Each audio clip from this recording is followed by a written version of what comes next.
You are now experiencing the Digital Life with Kevin Lockett. Hey everybody, welcome to the Digital Life. You know, the issues in Ferguson, Baltimore, Cleveland, and cities across the country has shed a light on the prison industrial complex in the United States. In fact, we have over 2.4 million people in U.S. prisons, most of which is filled with black and brown bodies. On today's show, I talked to Maya Schewar, author of Lockdown and Locked Out, where she talks about the ever-growing prison system and the cost of destroying urban communities for profit. However, on this podcast, I talked to Maya about her blog post, Your Home is Your Prison, where she discusses how technology, algorithms, and data are playing a big role in targeting people of color and how house arrest is not as easy or free as you may think. So without further ado, here's my conversation with Maya Schewar. Okay, we're talking to Maya Schewar, author of Lockdown and Locked Out. How are you today? I'm doing well. How about you, Kevin? I am fine. So usually I start things with a funny anecdote, but today is a very serious discussion, so I won't be funny, so I apologize. Because I'm usually kind of funny, but this is a very serious subject, so I'm going to put my serious hat on today. Before we begin talking about your book, there's two things I want to talk to you about. First, let's go back a few weeks to the Oscars when John Legend talked about the prison industrial complex. And it was fascinating to me because afterwards, mostly people were talking about Patricia Arquette and equal pay, and the media just totally skipped over John because I figured, okay, well, John's going to take some heat from this, but there was nothing. Like, there was no media, no attention, no anything. How did you feel when he first said that, and how did you feel that the media didn't even try to talk about the prison industrial complex? Yeah, well, I was really, really heartened by that because there's been, I think, lately, especially with a lot of the protests around police violence and the Black Lives Matter movement, there's been a tendency for people to kind of like raise this issue a little bit in public forums, but never to the point that they're actually calling it out, you know, and he really, I think, did that in a very powerful way. And, you know, I obviously couldn't do it for long, but it was brief, but it was powerful. And I think the media ignoring it, I mean, look, Obama mentioned the prison system in his State of the Union address, mentioned mass incarceration. That was the first time that had happened.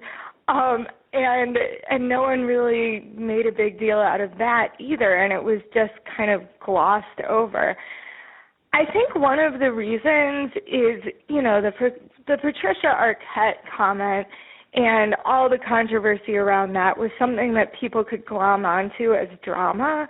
But prison in its actual form, mass incarceration, is just, like you mentioned at the beginning of the interview, sad. You know, it's sad. There's no way to lighten it. Debating it, you have to get into facts and you have to get into hard truths. And that's just not something that, especially the popular media, really likes to cover.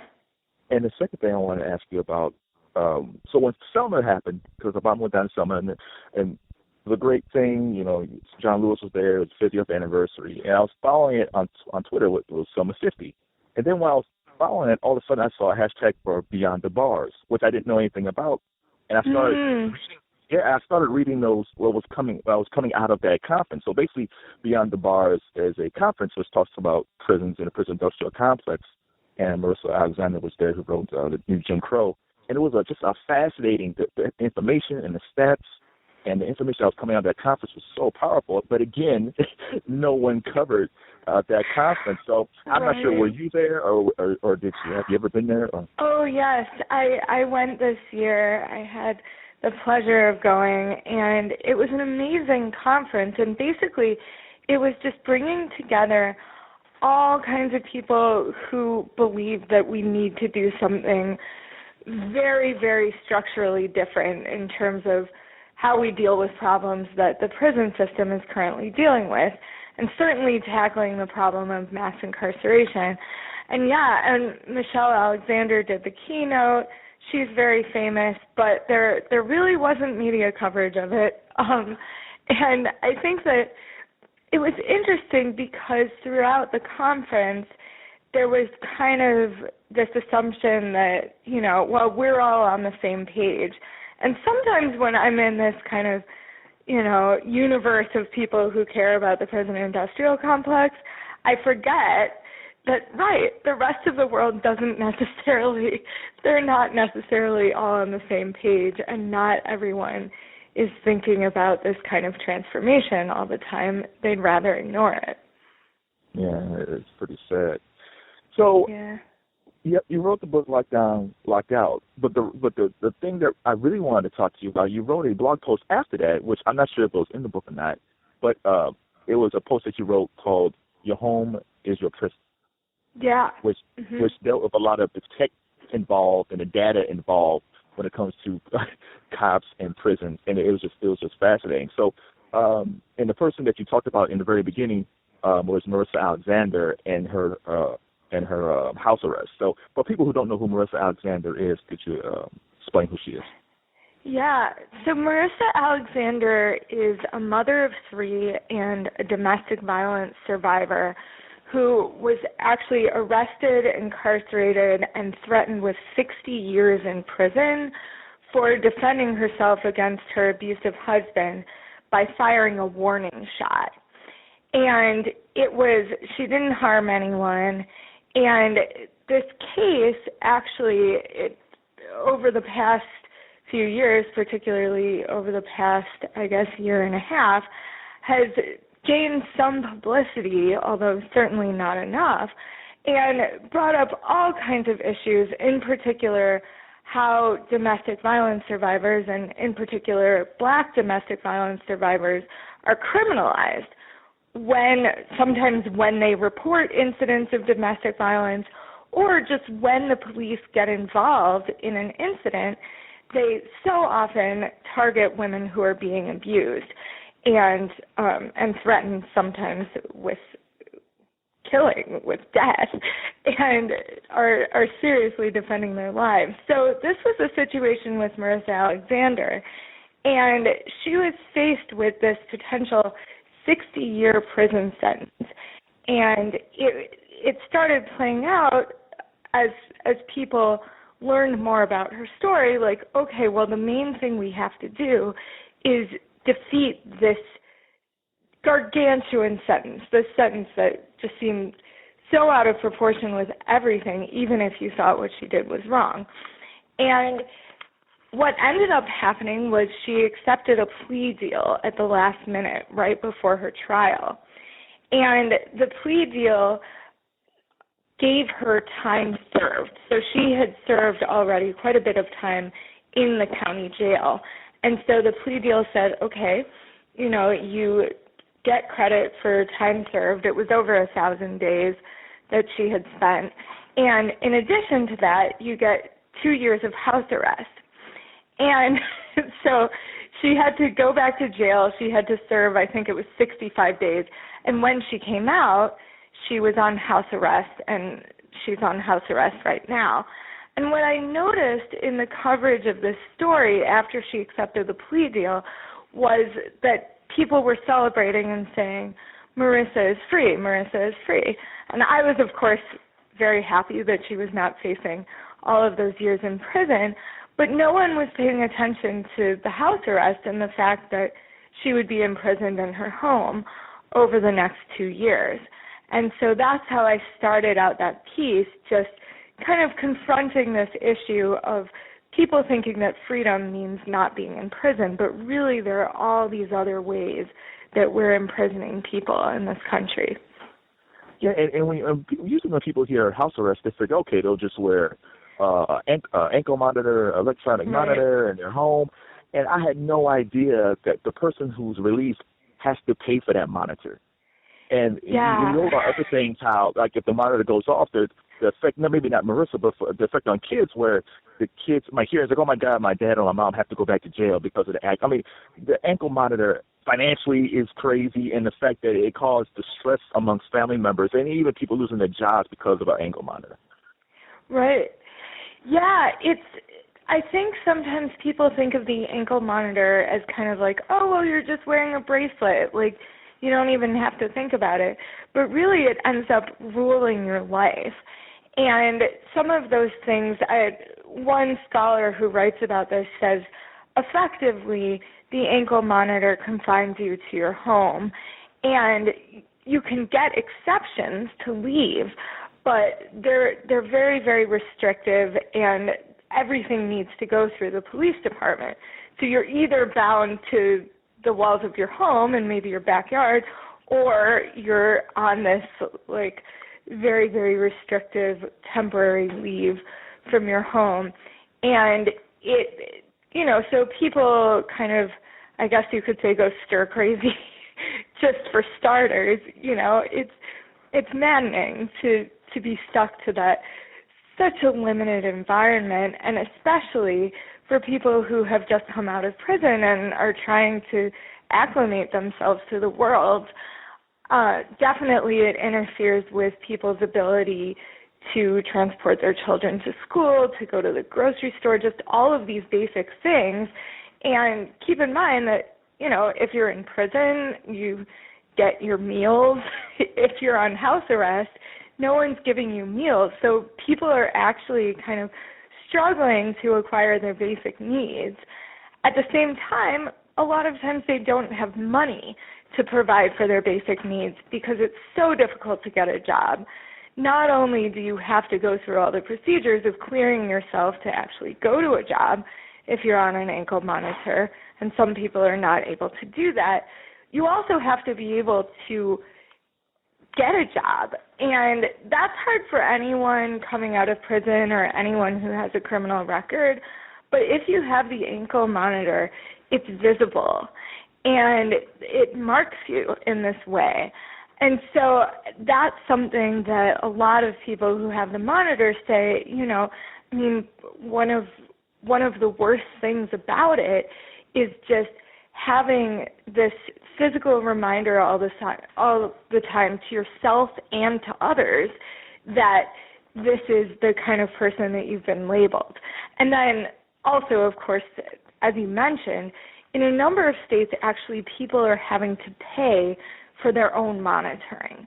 So it's like, it's such a bizarre phenomenon because, people don't pay rent in prison, but they've developed these, what they're calling offender-funded, privatized practices where a private company provides the electronic monitors and the state does not expend money on the system. So instead, they're saying, we're not saving money by not confining people. We're going to make money or break even by forcing them to pay for their monitors. And then actually, if they can't pay those fees, sometimes they're being sent to prison for lack of payment.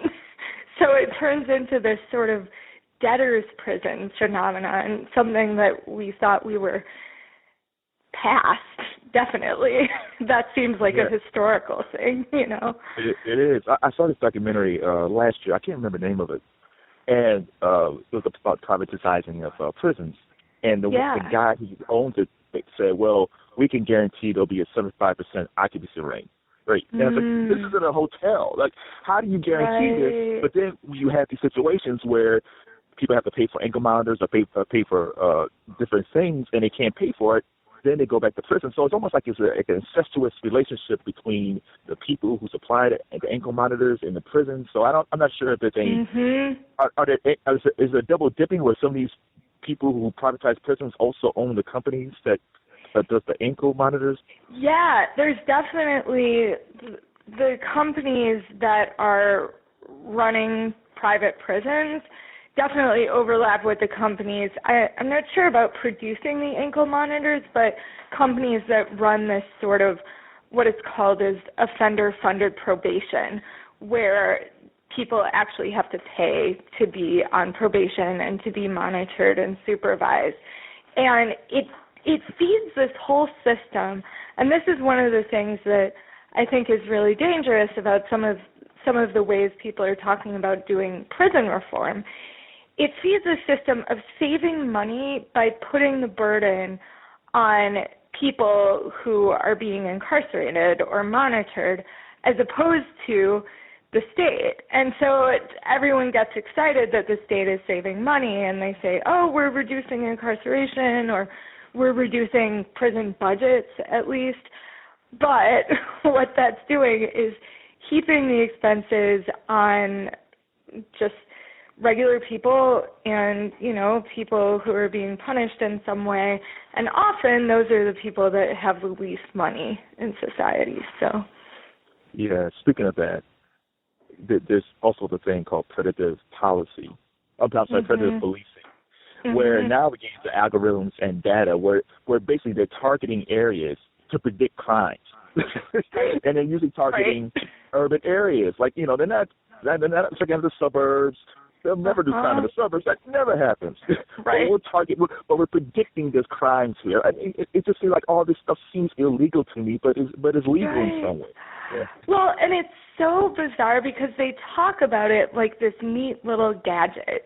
Like, oh, well, this is a new algorithm for doing policing in an effective way, and we're using technology to reform the future and promote safety and all these things. But really that technology is just taking past arrest data, not even, crime data or violence data or anything like that, past arrest data and saying, oh, we arrested this many people in this area in the past, and so we predict that crime will happen there in the future, and therefore we have to heighten and amplify the police presence in that area.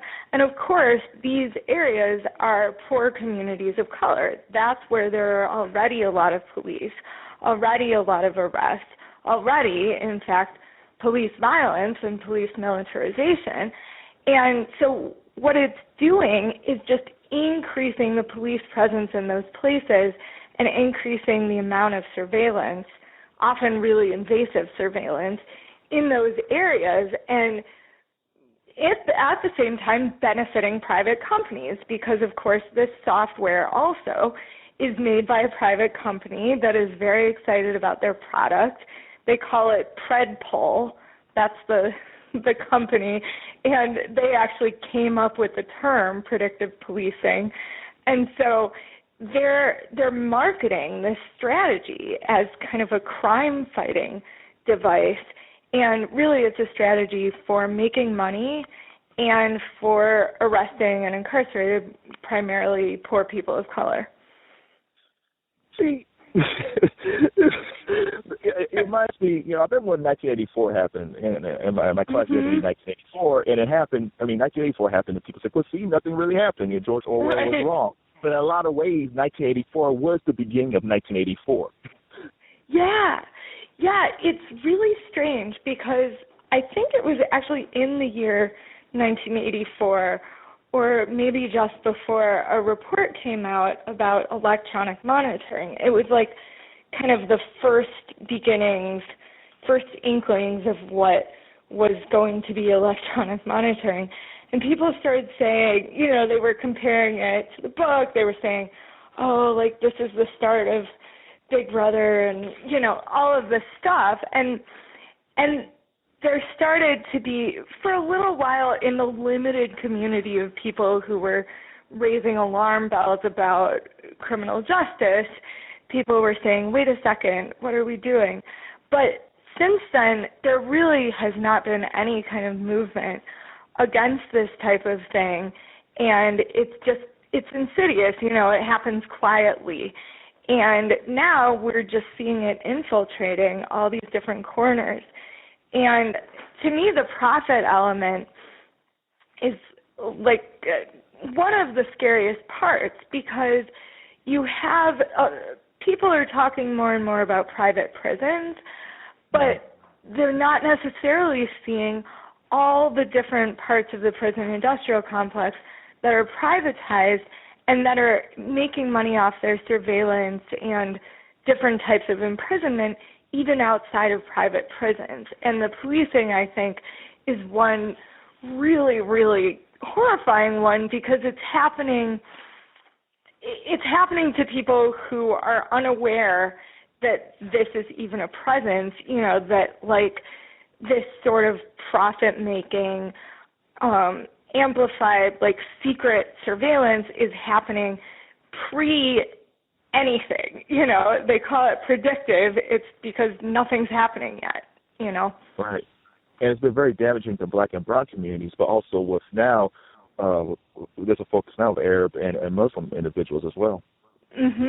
Exactly. And in fact, some of this data sharing and proliferation of like different kinds of data among agencies that didn't used to communicate with each other, so like local police departments, the CIA, the FBI, like all these different agencies are now sharing data. There are these centers called fusion centers where they're saying, okay, well, in order to prevent terrorism, we're just going to share all this data, and a lot of that data is profiled. It's just random people filing reports, and those reports could say, oh, I saw someone who was vaguely Arab-looking in my neighborhood. They might be dangerous.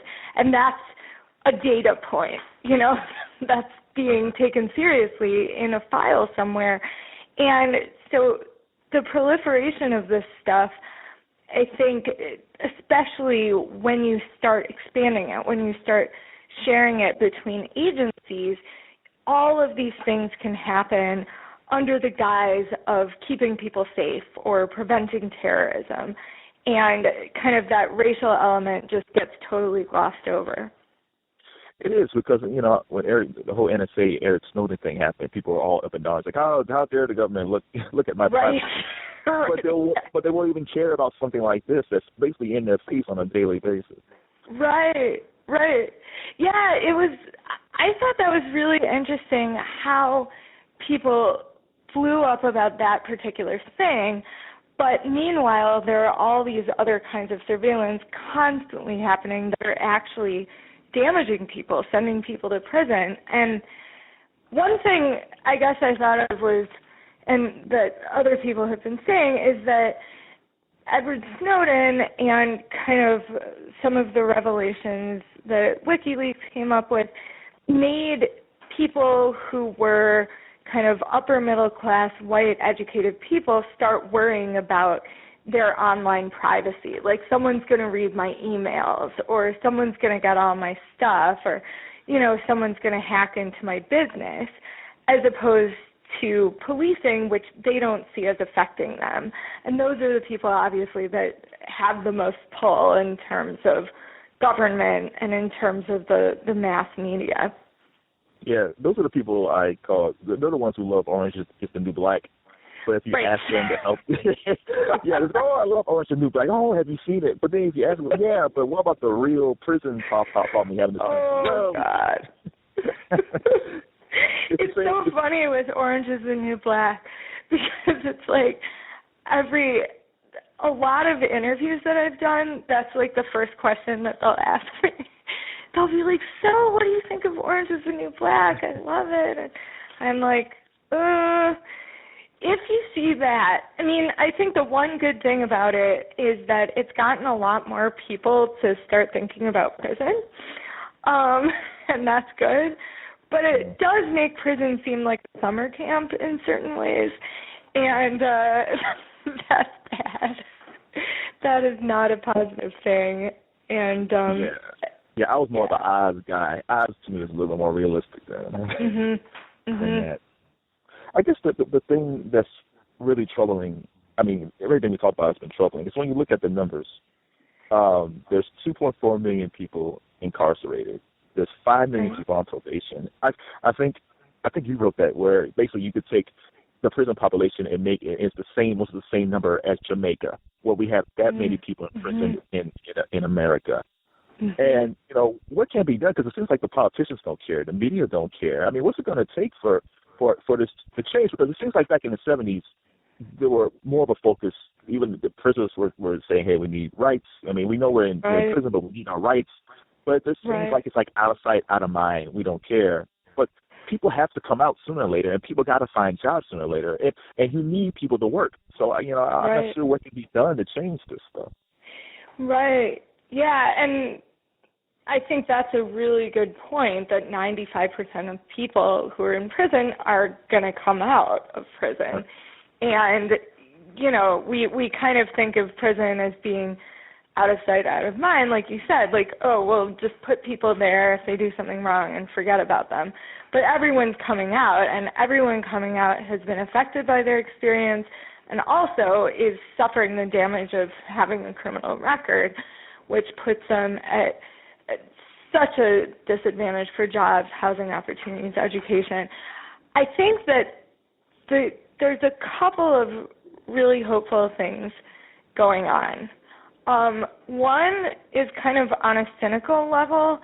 State budgets are really crunched right now, and so some politicians who would never think about addressing mass incarceration in the past are now actually talking about it and thinking about it, and it's on all these agendas that it wasn't on before because people are worried about money, and prison is so expensive.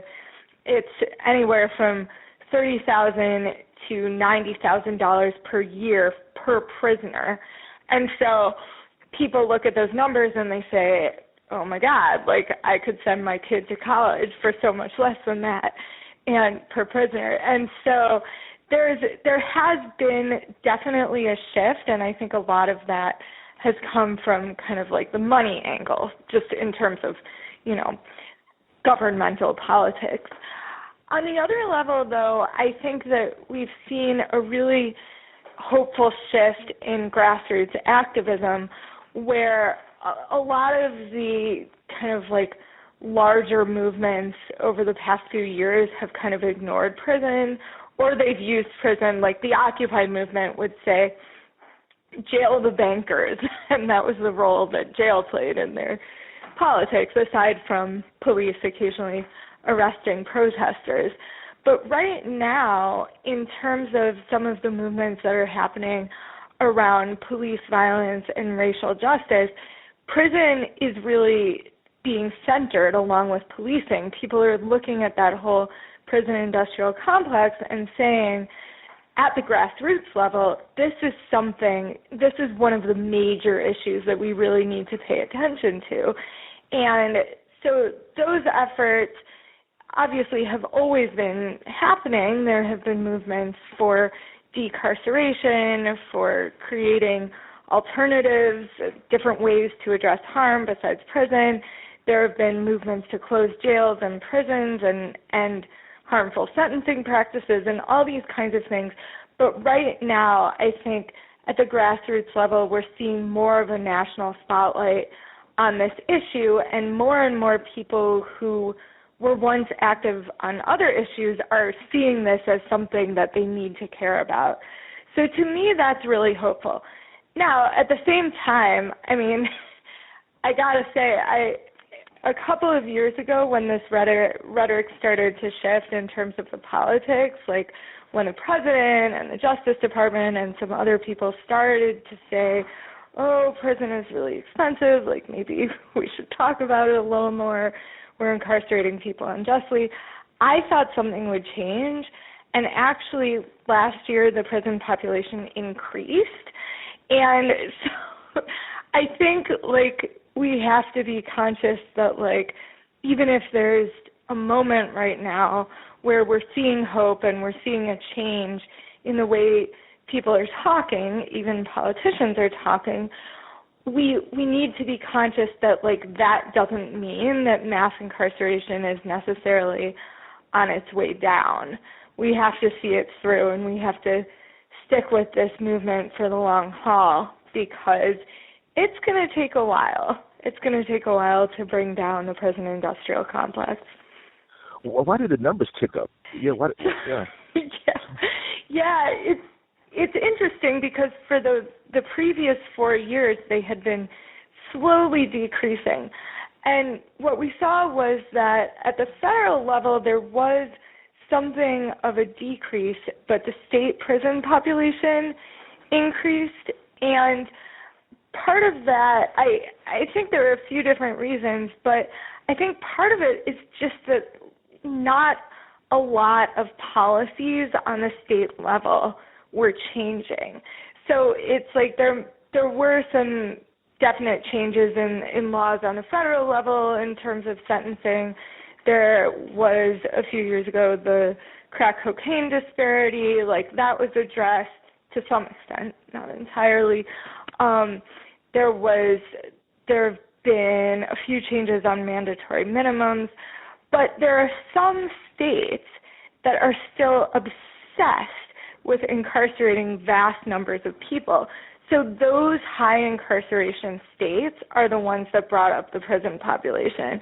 You know, sometimes, I mean, I live in a state, actually, now we have a new governor in Illinois, and he really seems to like incarcerating people. But our previous governor was a little bit sympathetic to thinking about reducing prison populations. And I think that I was very influenced by that in terms of how I thought of other state governments. Like I viewed the changes in Illinois really positively. But when you look at especially a lot of the states in the South, there hasn't been this shift in rhetoric. There hasn't been a shift in thinking.